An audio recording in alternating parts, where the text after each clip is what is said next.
Starting off this countdown, we have the Cherubs. Cherubs are the angels that were assigned to guard the Garden of Eden. Modern day depictions of them have them looking like plump, naked toddlers, sometimes with bows and arrows. But guess what? The cherubim that is mentioned in the Bible are a little different than that. In fact, they are terrifying looking. They are described as so, and I quote, "In appearance their form was human, but each of them had 4 faces and 4 wings. Their legs were straight, their feet were like those of a calf. Each had the face of a human being, and on the right side each had the face of a lion, and on the left the face of an ox. Each also had the face of an eagle." Yeah, you heard me. So they have 4 faces. A human one, a face of a lion, a face of an ox, and a face of an eagle. I'm sorry, but that just makes me very uncomfortable. Continuing on, it says, and I quote, "They each had 2 wings spreading upward, and each had 2 other wings covering its body. The appearance of the living creatures were like burning coals of fire or like torches." So not only did they have 4 faces, but they had 4 wings as well. So they're just a weird human-animal hybrid that's also on fire. Can't forget the fire part.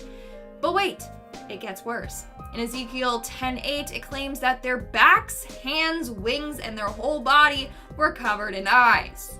That concerns me. Why do they need that many eyes? Like, imagining summoning that thing. Its appearance alone would scare the crap out of you. In our 4th spot, we have Azrael. Azrael is also known as the Angel of Destruction, which, if you ask me, is kind of like an oxymoron. Like, angels are supposed to fix things, not destroy them. Although he's described as being a being of light, this guy has a dark side. First off, let's talk about his appearance. In one description, he is said to have 4 faces, 4,000 wings, and 70,000 feet. What's the purpose of that? Why does he need that many appendages? But wait, there's more. Apparently, his body is covered in eyes and tongues. Each set corresponds to the number of men inhabiting the earth. And I mean, there are billions of men on earth. So this guy has billions of eyes and tongues all over his body. You know, I'm not one to judge a book by its cover, but that is absolutely terrifying, and I wouldn't ever want to meet this dude. Even if he was super sweet and gave me ice cream and candy, no, just no. Not only that, but it's believed that he is massive. In one text, it says that his body stretches across multiple levels of heaven.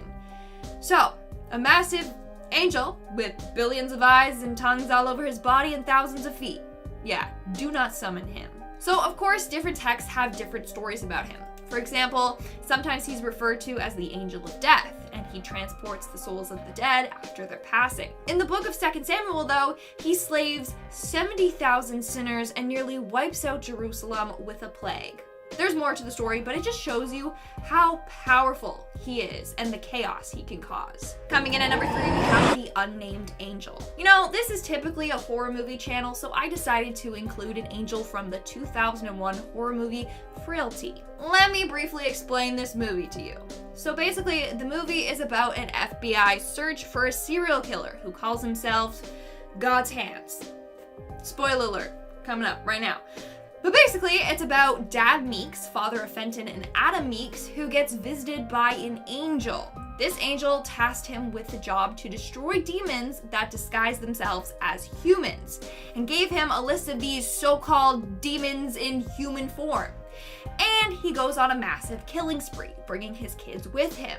He also touches the victim right before killing them because apparently that gives him visions of what crimes this demon has done.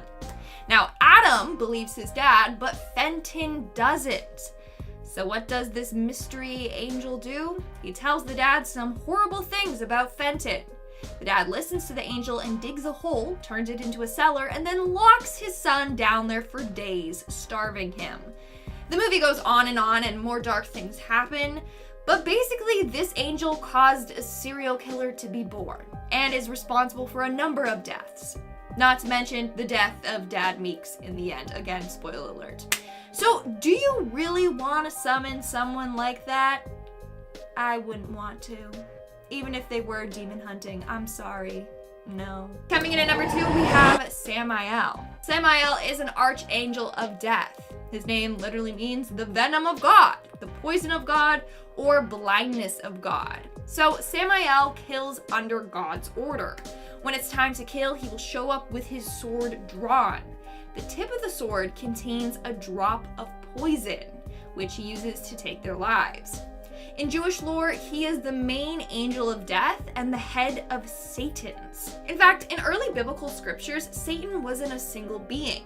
Instead, it was a broad term given to any of God's opponents. Eventually, it merged and became synonymous with Samael. In fact, some people called him the alter ego of Satan. In Jewish lore, he is also said to be the serpent in the Garden of Eden that tempted Eve to sin. In Hebrew lore, he is the prince of demons and is the executioner of death sentences handed out by God. He is also called the seducer. Why? Well, he is known to seduce people into acts of evil. He seduces them so they will sin.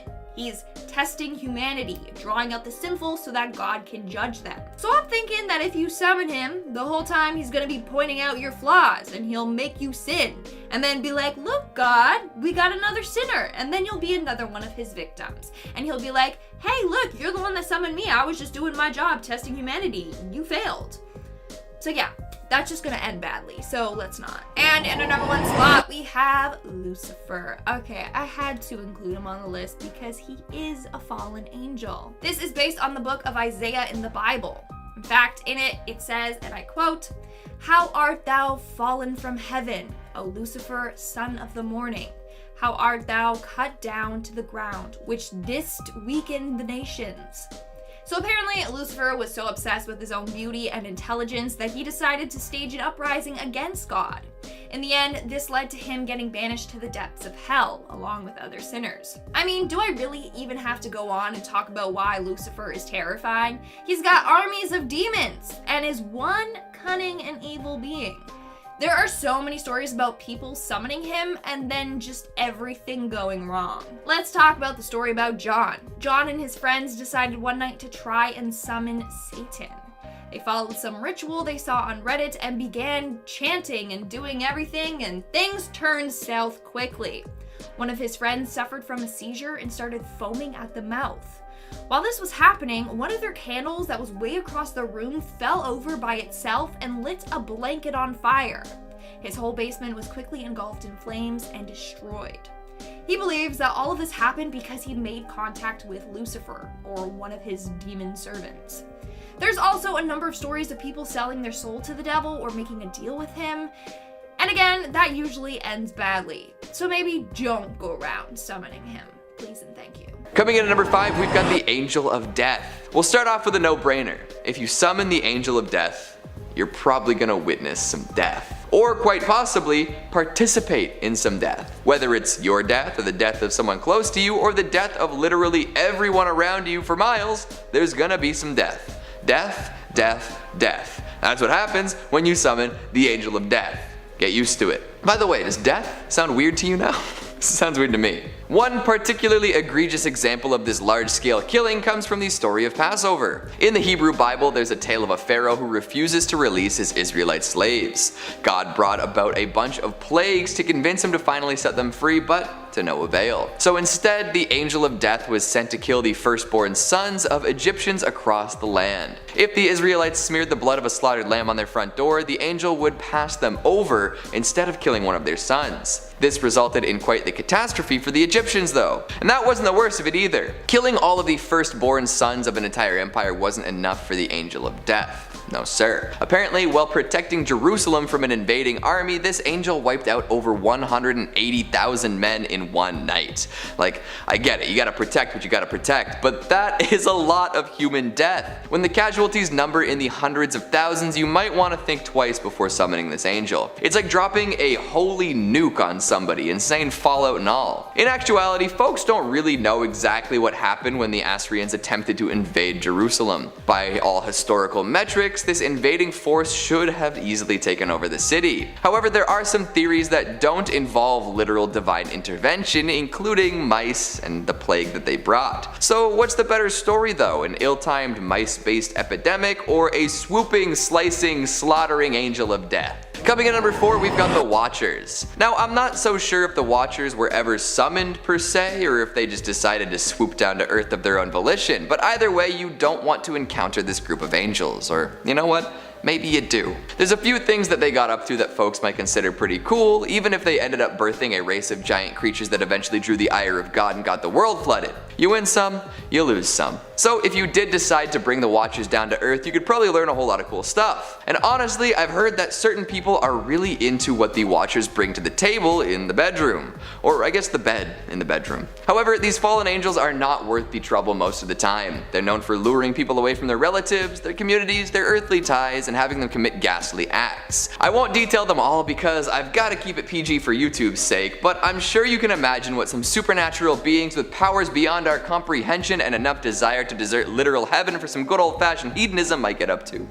Oh, I wonder if you could comment this stuff you're imagining, or would that get censored too? Maybe we'll save that for another day. So like I was saying before, the Watchers taught the humans they enchanted all sorts of forbidden knowledge. A Pandora's box moment for sure. Humans were introduced to weaponry, cosmetics, mirrors, sorcery, and more. This doesn't seem all that bad, especially because humans would have probably discovered all of it someday anyways. But humans weren't ready for all of this new mind-altering knowledge all at once. This incredible volume of previously unimaginable stuff really screwed up their brains and made them act in horrible ways. Kinda like how the internet has rotted away a lot of common sense and decency nowadays, but hey. Eventually, with the birth of gigantic monsters, the angels that didn't come to Earth to fornicate with humans decided enough was enough. It was cleansing time. The flood was called and all those who lived on Earth were washed away. Time to start again. So even if having access to Lovecrafty and brain chemistry altering knowledge sounds appealing to you, if you do end up summoning a Watcher to teach it all to you, you might just end up underwater anyways. And not in a cool fun way like Atlantis or a Gungan city, I'm talking concrete shoes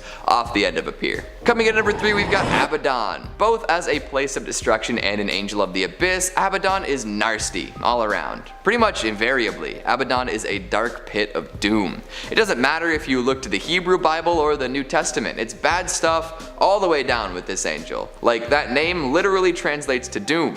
Let that set the stage. If we leave Abaddon as a place where it is, we can look at some of the terrors brought about by Abaddon the Destroyer. As an angel of the abyss, Abaddon led legions of horrid locusts. These locusts weren't just regular bugs though. They had the shape of horses, the faces of crowned humans, the hair of women, lion's teeth, enormous wings, iron chest plates, and scorpion tails, stinger and all. Plus, if they sting someone with their tail, that person will suffer great torment for 5 months. That is, unless they have the seal of God on their forehead. Holy smokes. All of these details have made Abaddon a particularly popular angel to depict in horror media, from foul fiends in literature to towns of terror filled with entrances to the lake of fire to wildly powerful entities in video games. So while summoning Abaddon might earn you a solid 5 months of hell on earth, it's also kinda cool to see what happens. Weigh your options carefully. Coming in number 2, we've got Uriel. If you like your reproductive organs unsliced, you'd best avoid Uriel. See, there's an old story that makes me wonder about angelic priorities. Moses almost died because he and his wife were lax with a bit of non-essential surgery for their son. In the book of Genesis, the removal of a piece of skin at the end of a particular body part is considered mandatory. It guarantees that covenant between you and God. So when Moses and his wife Zipporah hadn't gotten around to slicing and dicing their son's parts, God sent Uriel to exact swift revenge. According to the story, he was moments away from dropping Moses on the spot, but Zipporah swept in with a particularly sharp rock and did the deed. Casting the bloody bits of their son upon Moses' feet, Uriel accepted this and refrained from ending the man's life. So if you're not careful, you could anger the Lord for something seemingly insignificant and he might send Uriel after you. And if we're being honest, that's not a way anyone wants to go. So when you sign up to be a part of something like that, maybe check the rules and regulations extra close, lest you get put in the ground for not having your tonsils removed or something. And finally at number 1, we've got Jophiel. Widely known as the Archangel of Beauty, you would think that this angel would be cool to summon. Sure, the heavenly beauty might be too much for your human mind to handle, but at least you'd go mad seeing something unspeakably radiant. Here's the thing though, Jophiel doesn't suffer any fools, and we're all fools. Hell, the first humans to ever roam the earth, Adam and Eve, found this out firsthand. After consuming the forbidden fruit and gaining its hidden knowledge, Jophiel was the one to kick them out of the Garden of Eden. Break the rules? Get booted. I don't know if that can be considered tough love, it's probably just tough. So summoning Jophiel probably means that you've recently done something that goes against God's will, and for most folks that is not something they're super enthusiastic about doing. Plus, Jophiel is said to wield an enormous flaming sword, and as bad as that is, you probably don't ever want to be on the receiving end of it. Kicking off our list today strong with an archangel, we are going to start with Salafiel. This angel is usually one of the less scary looking celestials, often depicted as a calm and serene person in prayer. Often Salafiel is pictured holding incense. He's often associated with prayer, as it is his specialty. So far so good. In fact, a lot of people would probably want to summon a relatively positive presence like this. However, it's not all sunshine and rainbows. In addition to being the angel of prayer in Orthodox traditions, he's also called upon to help with other things. He is said to help people interpret dreams, which doesn't seem too bad at first until you realize what people often dream about. We are horrifying little monsters at the end of the day, so figuring out what our dreams actually mean holds a lot of potential for terror. He's also able to help people break addictions and tends to protect children, so we'll give him a pass for now. However, there are a couple things that will make you want to keep this angel at arm's length as often as possible. First, Salafiel presides over exorcisms. Getting rid of demons is all well and good, but think about all the exorcisms we've seen over the years. These are not calm and peaceful procedures, they are terrifying, torturous affairs filled with screaming and profanity and blood and bile. Like, we've done videos on this channel before featuring terrible exorcisms, so we know the depths of depravity they can reach. Most of the time, it would probably be better for all involved just to leave the demons in there and just hold them in. You're a vessel for demons now. So summoning Salafiel could put you and those close to you through one hell of an ordeal. If demons are afraid of this guy, you probably should be too. And one more thing before I go. Apparently he wields a holy sword with immense power, and it gains even more power when more people lend him energy. So Salafiel is basically Goku, and will punish you for your sins, and will also rip demons from your body in horrifying rituals. Angels, everyone! Coming in at number 4, we've got Metatron. Oh, now that's one hell of a name. Don't get it twisted though, it's not a famous Decepticon. They're very different actually. Metatron has a whole lot of different definitions and interpretations, so we'll do our best here to keep things simple. Feel free to shout at me in the comments with your interpretation. However, when an angel is recognized by some but not others, and is also the voice of God and may or may not be the ascended version of Enoch, there's plenty to talk about. The simplest description is that Metatron is the highest of the angels, is the celestial scribe, closest to God, recording what's going on at all times. Plus, he has a very cool transformation. Apparently at some point a mortal man had his flesh turn to flame, his veins to fire, his eyelashes to lightning, and his eyeballs to flaming torches. After all this, he was given a throne next to the throne of glory and given the heavenly name Metatron. This is just one telling of what happened, but still, imagine seeing something like that happening before your very eyes. This is a being that could vaporize you in the blink of an eye. No questions asked. Now, this transformation doesn't stop there. Metatron continues to be terrifying even once in heaven. Apparently, as the voice of God and the scribe angel, he's covered with 1 million eyes and 1 million mouths. These mouths all speak different languages so as to communicate with anyone, anywhere. And don't think you're getting away with anything with all those eyes trained across the world. Legendary. He's also said to be the largest angel with an enormous body rocking 36 wings. 3 representing the Holy Triumvirate, the Father, Son, and Holy Ghost, and then multiplied by the 12 tribes of God's chosen people. All in all, this is an incredibly powerful, high-ranking, and complex angel. So if you're gonna summon him, you'd better have a mighty good reason, and if not, you could find yourself in a whole world of trouble. If Metatron's transformation involved fire and lightning in order to ascend, what do you think he's gonna punish you with? I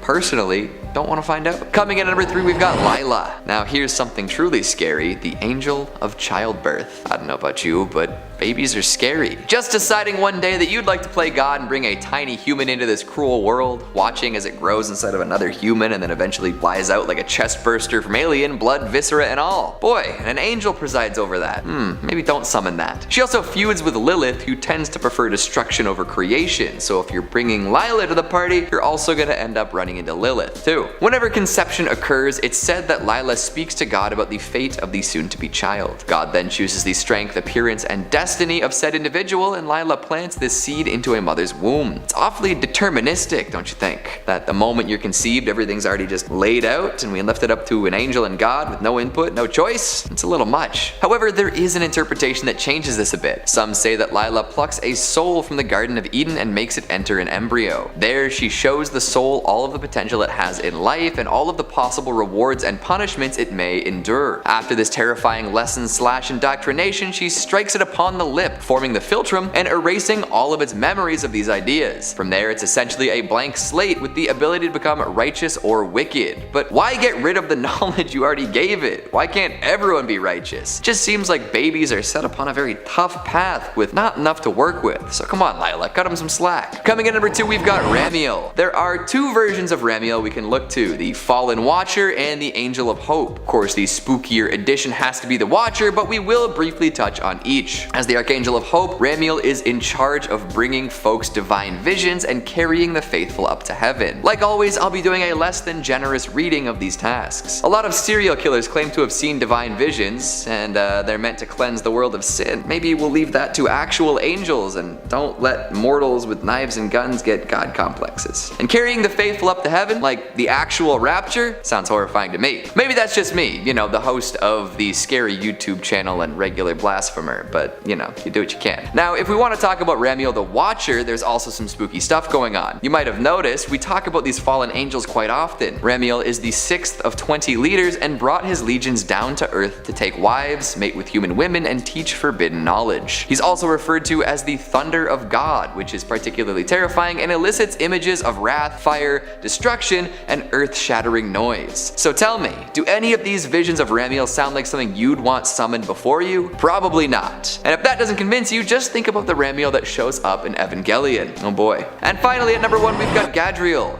The one who started it all. Another Watcher, he could be the one to blame for all of humanity's failings. That's right, no angel was just gonna head down to earth on their own and yuck it up solo. Somebody needed to convince all of these divine beings that earthly pleasures were worth throwing their current existence away. Some say that Gadriel was the one to kickstart that whole operation. Yikes. Even worse, he might have been the one to convince Eve to partake in the forbidden fruit. He deceived her, dooming humanity to lifetimes and lifetimes of pain, suffering, and hubris. If there's an angel you don't want to summon, Gadriel should be topping that list for sure. Angels are a lot more complicated than most would think. They're not all goodness and light, even the ones who are totally devoted to the Almighty himself. Lots to ponder here for sure. Coming in at number 5, we've got Belial. An absolute classic when it comes to the most evil and vile of angels, Belial has been adapted time and time again. Movies, comics, novels, songs, you name it. There's gonna be some sort of media depicting Belial as a wrathful, terrifying monster. Is he a demon? A fallen angel? Something much worse? All good questions, but really all that matters is that he's despicable. Like in the Jewish Bible, Belial is the word for wicked or worthless. He is the embodiment of wickedness. So in case you were thinking about giving good old Belial a shout, maybe reconsider. His origin story is pretty classic too. Created soon after Lucifer, Belial was one of the angels up in heaven for quite a while. However, when rumblings of a revolt started, he was ready to take up arms. Lucifer started the uprising, but Belial was not too far behind when it came to going against God. This resulted in the heavenly war folks hear so much about. Many battles were fought, often to a standstill. Belial was in charge of many legions of fallen angels, leading them into combat and even winning some battles. However, at the last moment, God decided to send Archangel Michael some backup. The assistants did indeed tip the scales and defeated Belial and his angels of destruction. However, that was just the beginning, a prelude if you will. Because when all the fallen angels were cast out of the heavens, they started performing equally evil deeds down below. Sure, some of their powers were weakened and they could no longer wreak havoc up in the skies, but these fallen angels were mad.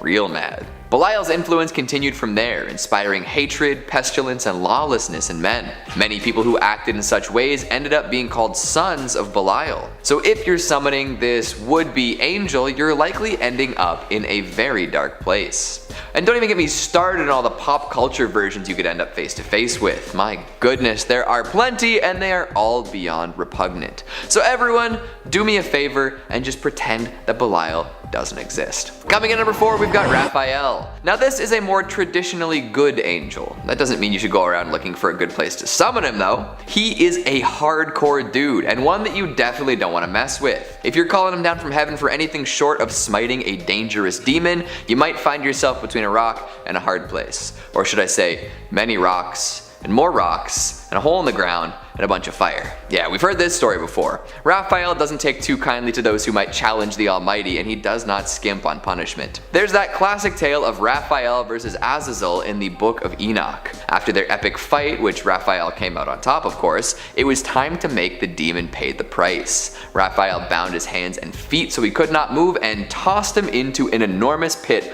of jagged rocks. Then, he tumbled more rocks down upon his helpless form, burying him completely. There, Azazel would wait for ages until it was time to be cast into the fires of hell. That is a hardcore punishment. Simply one example of what Raphael is willing to do, too. He's always been known as a powerful warrior, easily matching Michael and Lucifer's prowess in combat. Add in the well-regarded ability to heal, and you've got quite the angelic warrior. So while Raphael will defend heaven and heal those who need it, cross him and you could find yourself on the receiving end of a terrible punishment. Coming in number 3, we've got Asmodeus. It's funny that we're bringing up Asmodeus right after Raphael because apparently they know each other quite well. In fact, Raphael has thwarted this being many times in many different tales. Most would consider Asmodeus a demon, and one that represents lust at that, but in some interpretations he is considered an angel. So for today, he fits on our list. Oh, and summoning him shouldn't be on your bucket list, okay? There are just so many reasons you don't want Asmodeus around. First and foremost, folks who fall for his trickery will find themselves spending an eternity of torment in the second level of hell. Not fun. Just consult Dante if you want to know the details of how awful that would be. Next up, Asmodeus is just gross. He's a chimeric abomination of all sorts of creatures associated with lust. You've got chicken legs, serpent tails, multiple heads, he's riding a lion, something about a dragon, definitely some weird like man chest in there, the works. All in all, not a pleasant sight to behold. Now, there are plenty of different stories of the horrors Asmodeus brings with him, from slaying newlyweds to pulling the roofs off of homes to reveal the realities of their residents. Just a nasty angel slash demon overall. Coming in number 2, we've got Moloch. Oh boy, another nasty one for the archives. Said to be the fallen angel's strongest warrior in Milton's Paradise Lost, Moloch is a very divisive figure. To some, he's a Canaanite god. To others, he's a pagan false god meant to elicit sacrifices from all involved. And to some, of course, he's a straight up demon. Whether he's a warrior for fallen angels or a sacrificial lunatic, there's no denying his influence. Often portrayed as a bull-headed figure with arms outstretched, he is associated with fire. So if you're calling upon Moloch, you're either looking to sacrifice somebody or burn them alive. And I guess a lot of the time those things can kind of be done together. Some interpretations believe that Moloch was specifically interested in sacrificing young people, and that its body was actually a furnace made of bronze meant to burn their bodies. My goodness. So maybe you don't want to be calling upon this higher power. For centuries, people have reviled Moloch, claiming that any who follow him are evil heretics looking to steal children for their own sacrificial gains. However, that hasn't prevented his followers from continuing their worship and potential burning of assorted people. Coming in number 1, we've got Gabriel. We'll round out today's list with one of the best known archangels. Most folks look upon Gabriel pretty fondly. In fact, in some translations, his name literally means God is my strength. Classic angel stuff. However, if Gabriel's appearing, you'd better be on your best behavior. One thing he likes to do is permanently silence those who do not accept his presence or don't believe what he has to say. He also holds a horn meant for a very special occasion. If he were to ever play this holy instrument, it would be to announce the end of time and the beginning of the last judgment. So if you've been a God-fearing, law-abiding stick in the mud your whole life, enjoy the float up to the good life. The rest of us, pooched. Gabriel has also been known to be a very vengeful angel with a mean streak. Look to any of those angelic horror movies from the late 90s and early 2000s and you'll see all sorts of real spooky interpretations of this figure. Really, it's a coin toss as to whether you'll get a handsome, muscular defender of man or a terrifying, decrepit specter of hatred. I'm not a big fan of option number 2, and I don't like option number 1 enough to risk it. So yeah, leave the holy beings where they are. You might revere them, but you're just a plain, boring mortal to them.